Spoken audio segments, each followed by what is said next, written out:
If you're tired of not making progress and you're ready to be the artist you know you're meant to be, you're in the right place. You're listening to the Singer's Path podcast. The Path, or Performing Artists Training Hub, will cover everything, including singing tips that actually work, advice from top industry professionals, and life-changing mindset shifts. Out with the starving artist and in with the thriving artist. I'm your host, Sarah Bishop, professional singer, actor, educator, and entrepreneur. I'm not afraid to speak the truth and stop the gatekeeping of quality information so you can actually become the artist you dream of being. So let's get on the path, shall we? Even though we're all on our own journeys, it always helps to have a guide. Hello. Welcome to the Singer's Path podcast. It's me, your host, Sarah Bishop. And here I am today on my marathon of recording. Okay. And we are doing this special 4-part series where we are answering the most asked questions that singers have, right? Last episode, we talked about the ever elusive breath support, singing from your diaphragm. What is breath support? How do I get that? And today we are going to answer a question I know you're dying to get an answer to. And that is, how do I stop singing so breathy? Now, this does have to do with the breath support. So if you haven't listened to that episode, you can go back there and give that a good old listen and a like and a follow and maybe a share or two, just so that you are ready and primed to receive the information on this. But we are going to give you actual actionable steps to get rid of the breathiness and how to get clarity and why that's important. Okay, this is going to be really action-packed. Again, I really appreciate you guys sharing. If you want to give us a 5-star review, written review, take a screenshot of this review if you really like what we're putting down and email it to us at singerspath@gmail.com. We will enter you to win a free lesson. We do a drawing from the pool of people who leave us testimonials and reviews. And as a thank you, we do a little event, a little giveaway as a thank you. Okay, so and one more thing before I dive in. A reminder, if you like anything that I'm putting down, you want more information, I was talking about in the last episode how singing can so much be about the rule of opposites, right? The rule of identifying what your voice needs, learning how to address those needs, that antidote to the habit, right? Learning where it's off and learning what to do to get it on. Okay. And rule of opposites. If it's doing this thing, do something else. Like do the opposite. Okay. We're going to talk about that specifically here. If we're singing breathy, what do we do to stop singing breathy, right? And I'm going to probably mention this again, but since I'm on the live, we have people visiting. Make sure that you check out the Discover mini course. It's a lower priced thing that I offer. I do tend to have things that are, they're pretty in depth. So a lot of my products that I make they're not like cheap, right? So this is one that I really did try my best to keep at a really affordable price for how valuable it is. Basically, the Discover mini course has been viewed on 7 continents. Not 7, 6. Because Antarctica, all the continents, it's Antarctica.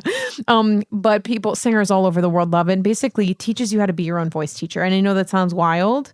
Like, why are you teaching me how to do your job? Well, because I believe you should understand the functionality of your instrument is. I feel like you shouldn't be so codependent on voice teachers. Like, I feel like you should be able to help yourself somewhat. I don't think voice teachers are replaceable because you don't have the hours of expertise and training, right? Nothing can ever replace a teacher, but you need to be able to have your own back, dude. You need to understand what you need. So if you like anything that I'm doing and you got the itch and the bug, go to the link in my bio in the show notes, get the Discover mini course.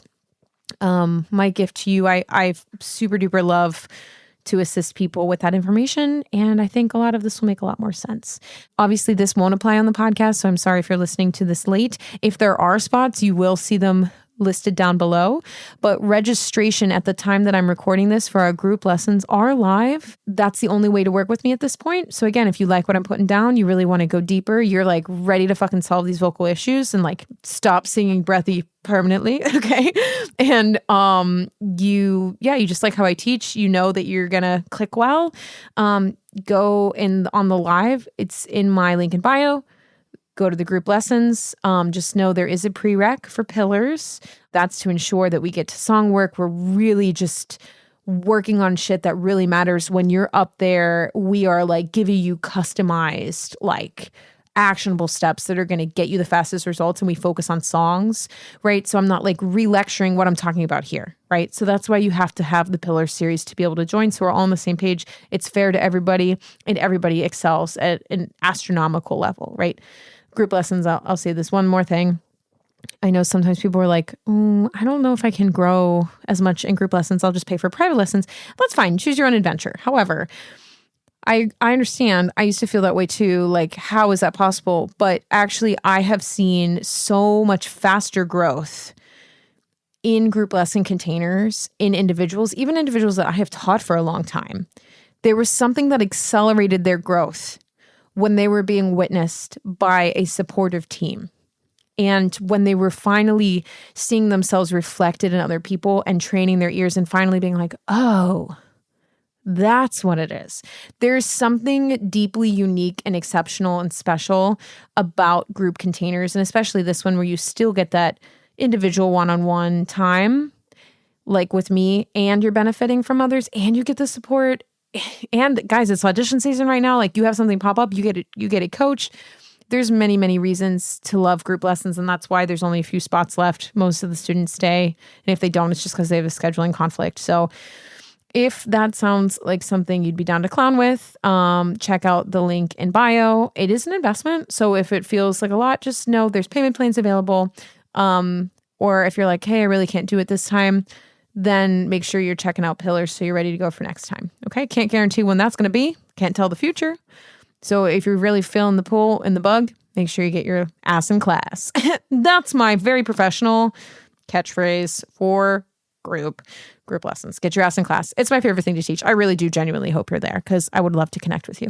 Okay, let's get to this dire question everyone wants to know. How do I stop singing Breathy? Oh my God. Okay, so here's the thing about Breathy singing. Okay, we gotta put this out of the way. I'm not gonna gaslight you. It just think, because there's a lot of like general broad statements that are like, Breathy singing's bad. No, you're not dumb. You can hear songs with your ears. You know there's artists that use breath on their sound. It can't be that bad. Many artists make millions of dollars having a breathy sound. Okay? But this will tie into our last episode about breath usage. Okay? Just because people are putting breath on purpose as a vocal color because it sounds sexy as fuck on a mic does not mean it feels great or is a sustainable, efficient use of sound. Okay? Or efficient use of the instrument. So, when you sing super breathy, it just is a choice. That's what we would like it to be. I'm not going to tell you to never sing breathy because that's unreasonable. And in fact, it could actually be a really cool color that you could choose to add texture to your expression of your song. Okay?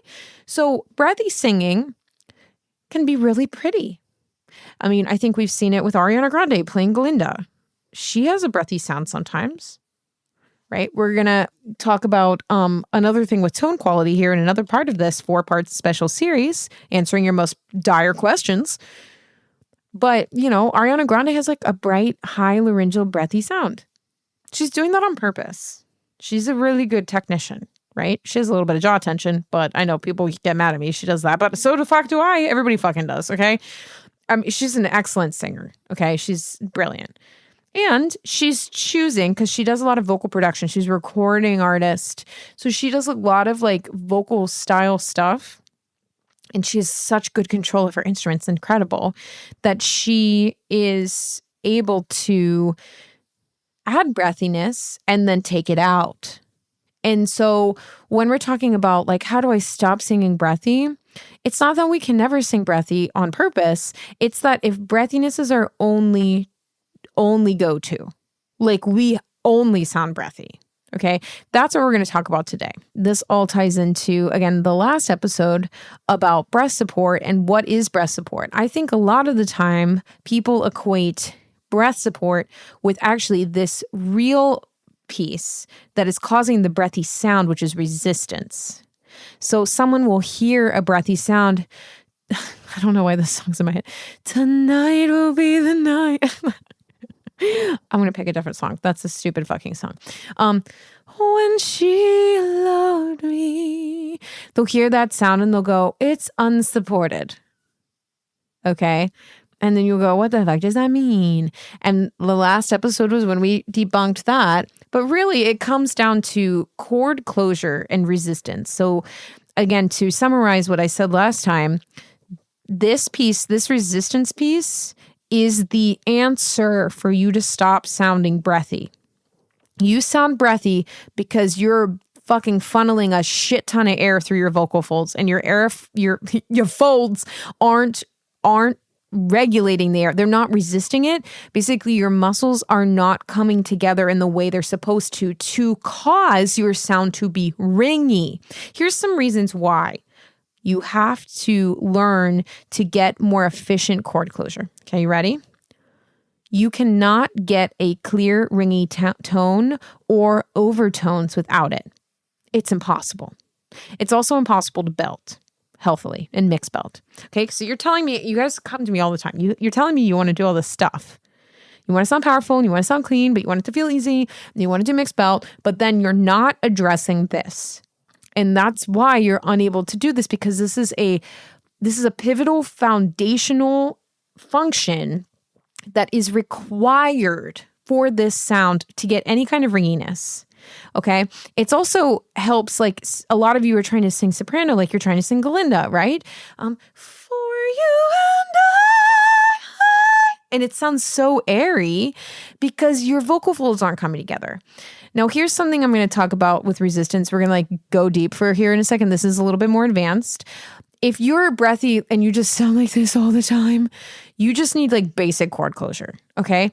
But even the amount of resistance or the fullness of the depth of the fold and how much of the fold comes together will vary between styles. And if you're an advanced singer and you want to genuinely like stylistically sound accurate, singing more operatic or legit styles versus singing like rock or pop or musical theater, then we covered this intricate, in-depth exploration of resistance in the course Advanced Mix.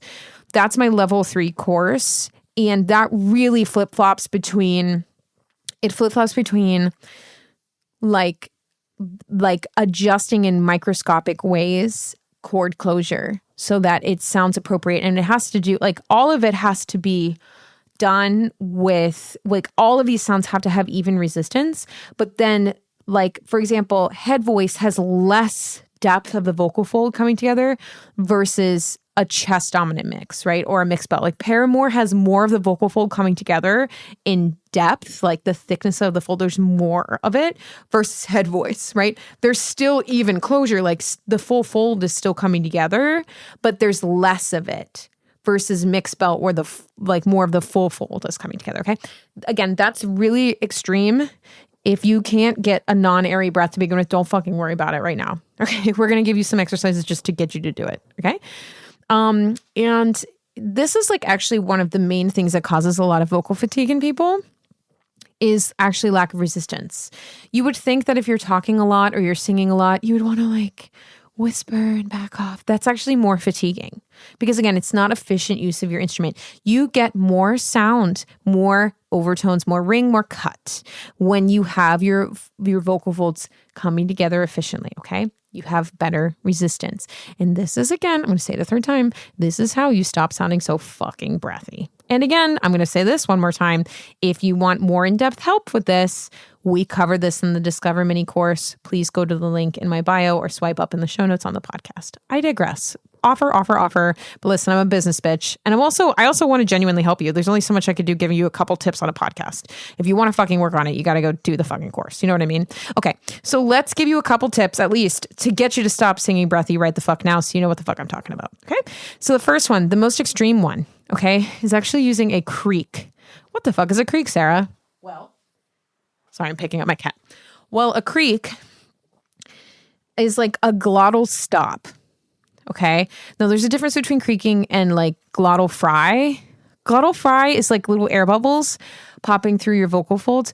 Okay.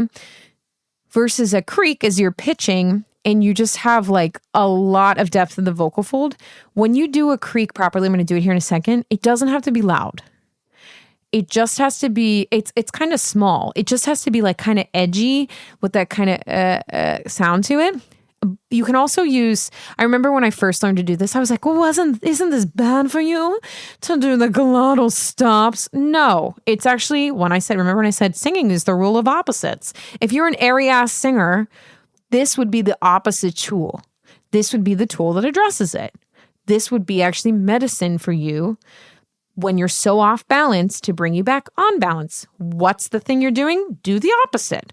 You sound airy, do some glottal stops. What's a glottal stop, Sarah? Well, we use them in speech all the time. And like people that are untrained or don't fucking understand it will say, well, glottal stops are bad for you. Don't glottal. Less glottal. We use glottal in speech all the fucking time. Anything that starts with a vowel is a glottal. Apple, egg, ice, easy. Easy. Those are all glottals. They use this in speech language therapy to help people who have sounds like this or have vocal injuries, right? You don't need to do it in an extreme way. We don't need to beat the shit out of it. Make it quiet, but you still need to get this chord closure or this resistance. Chord closure, resistance, those are synonymous. They're the same word. Depth of the vocal fold, when I say that, is the amount of thickness of the fold that's coming together. Like, not just getting closure, like the fold isn't just touching, it's like fully touching at the most of the tissue is coming together, right? It's more of like a 3D model of it, okay? Versus like seeing it from over the top and you're getting less of a view. More depth is going to be more fullness of the tissue, okay? Anyway, so here's how you do the creak, okay? So creak, there's a couple ways to do it. You can pretend you're like an elderly person in a rocking chair.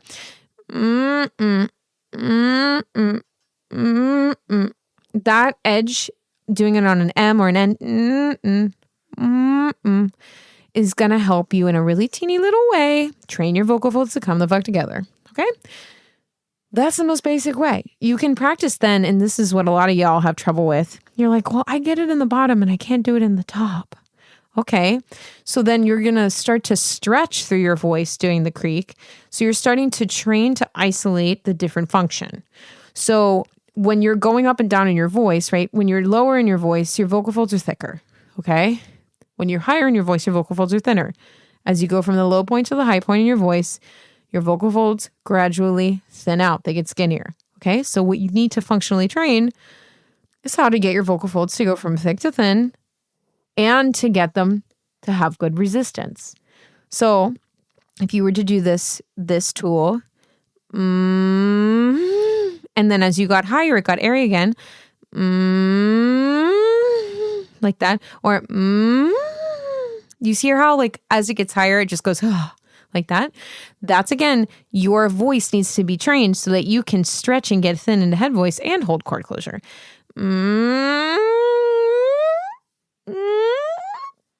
Okay. So that's the first function that you would isolate to get that to happen. Another thing, I actually just today when I recorded this, I released and I was like, 5 things that will guarantee to help your chest voice. The other thing you could do to actually help get like less of an airy sound, like how to stop sounding airy, you can sing your phrase on the creak. So like what I did, like right now with the creak, you could do, if we're doing No One Warns the Wicked, the Glinda cut,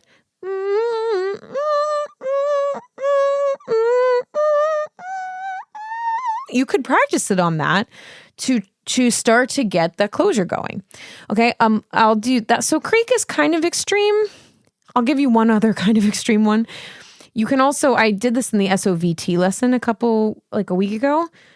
This is also super, super valuable. If you take your fist, like as if you have, I don't know, you're just making a fist, and you put it up against your mouth and you just sing straight into it, right? That's an example of an SOVT, but it's going to make you get chord closure. So again, it's going to sound like you're fucking suffocating, but that's what you're just blocking any air from coming out of your mouth. And it's creating so much pressure that it makes your vocal folds come together with pressure balance.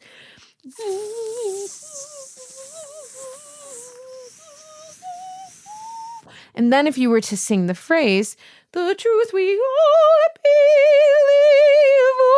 you'll get a clearer sound. No, I can't fully sing this because it's 1 a.m. and it's actually almost 2 a.m. and my husband's sleeping. So, oh, my cat is moving my camera. Okay, so fist, we got a creaky McGee, creak. I guess we'll give you maybe one more. So again, this kind of goes back to the SOVT. You can always go back and listen to the SOVT exercise. This will also all help you not sing breathy. If you listen to that and you listen to the part where you're singing into like a really small diameter straw. So using like, I wouldn't use such a small coffee straw. I'd maybe use like a juice box straw and pretend like you're playing the kazoo. That will also help with this issue. And the final thing I will say is you can also use a V. Using any consonant that is like a vocalized consonant, which means you have to pitch to make the consonant. Monkey. No. Velociraptor. Okay. When you're pitching on the consonant, that is a voiced consonant. So any voiced consonant is going to help your voice do, instead of going, no, you can't do it. Velociraptor. Okay. But if you went Velociraptor and then you tried to actually speak, those are also more gentle ways to get better resistance, better chord closure.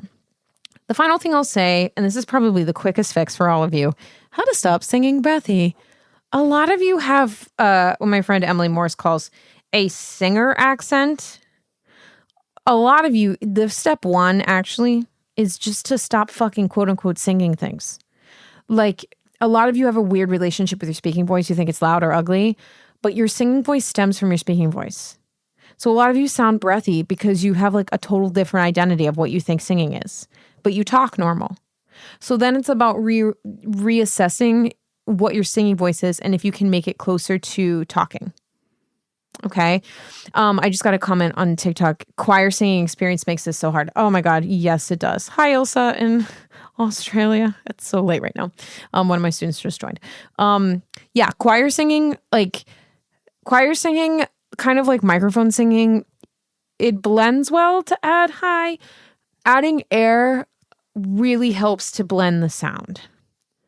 So if you have an airy sound in a choir and you're getting tired, maybe get a clearer tone, but that also might make you pop out and not blend because it's going to give you overtones, which is going to make the sound cut, right? Do you see what I was kind of saying from before?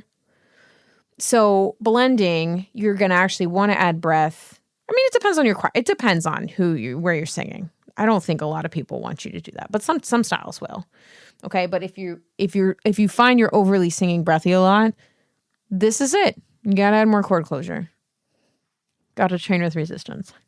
Okay, smaller straws, V, fist,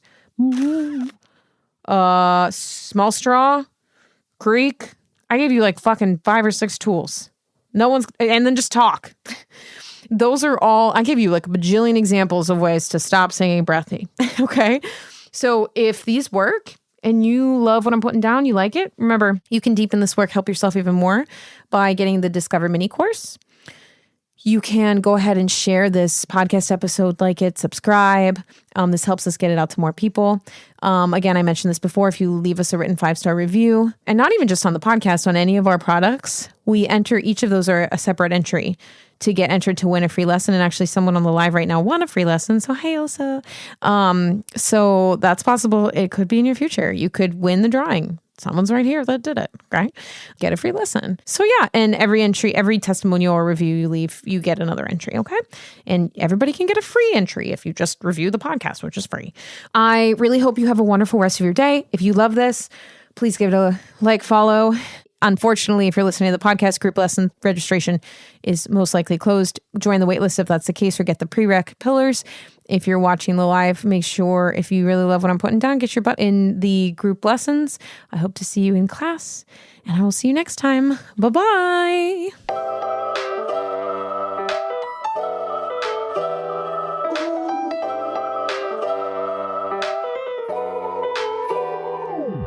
If you enjoyed this episode, please leave a 5-star written review on Apple Podcasts.